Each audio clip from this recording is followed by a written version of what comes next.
Fuir l'eau, parfois pour éviter la mort. Peu avant 4 heures, les habitants de la Faute-sur-Mer ou de l'Aiguillon ont été surpris dans leur sommeil. La pluie, une marée exceptionnelle, des vents forts et l'eau monte inexorablement, bouleversant les repères. Les rues sont des torrents, des centaines d'habitations sont inondées. Les rescapés sont hagards, désemparés devant un tel cataclysme. J'ai cru à un moment donné qu'il n'y avait plus de toit, qu'il y avait de l'eau qui tombait dans la maison en entendant le bruit de l'eau. Et je me suis levé et c'est en me levant que j'ai vu qu'il y avait ces 5 cm d'eau par terre. Et l'eau rentrait par les fenêtres, par les portes, partout, quoi. On est sorti par la fenêtre et on a nagé jusqu'à chez les voisins. Et là, tous les meubles flottaient. On a déposé les 2 enfants sur un canapé pour qu'ils soient hors de l'eau. Et nous, on a attendu en fait que les pompiers viennent nous chercher. On a appelé, les pompiers sont venus nous chercher. On a eu très peur. En fait, je pense qu'on a eu peur de mourir en fait, puisque il a fallu nager. On avait l'eau qui rentrait dans la bouche et tout. Au lever du jour, ces images prises d'un hélicoptère montrent à quel point l'eau est montée. Tous les sinistrés n'auront pas la même chance et en début de journée hier, les premiers corps sont découverts. Mais tout le monde ignore encore l'ampleur de la catastrophe.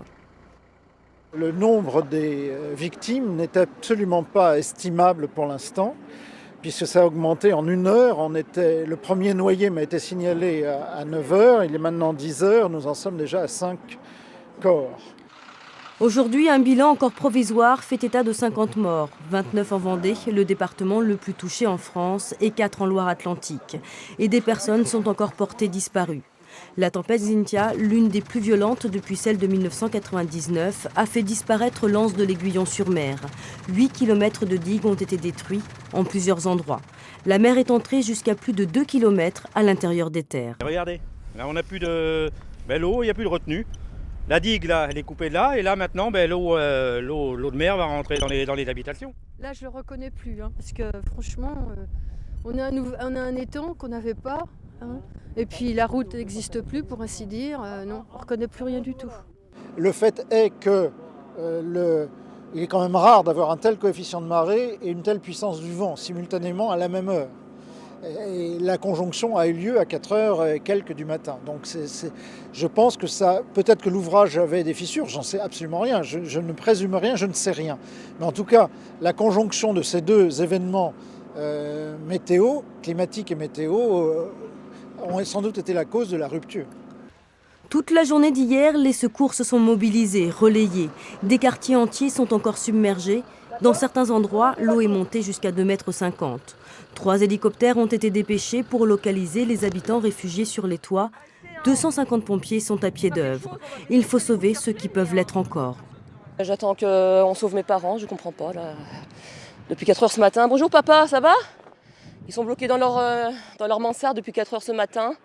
Ils ne sont pas secourus, donc là je suis très inquiète parce qu'on m'a dit que la marée allait remonter. Donc ils n'ont plus d'électricité, plus rien, ils ont plus de 70 ans. Dimanche, 600 personnes ont été secourues sur les 2 communes de l'Aiguillon et de la Faute-sur-Mer.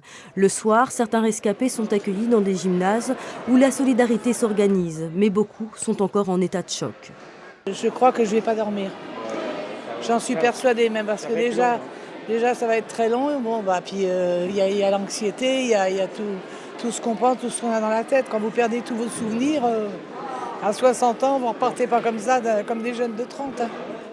Et puis il y a aussi les dégâts matériels, comme ici au port des Sables-d'Olonne, où l'enchevêtrement des bateaux dit à lui seul la violence du phénomène. Hier soir, 140 000 foyers de l'Ouest vivaient dans le noir. Ce matin, ils étaient encore 40 000 sans électricité dans les Pays de la Loire.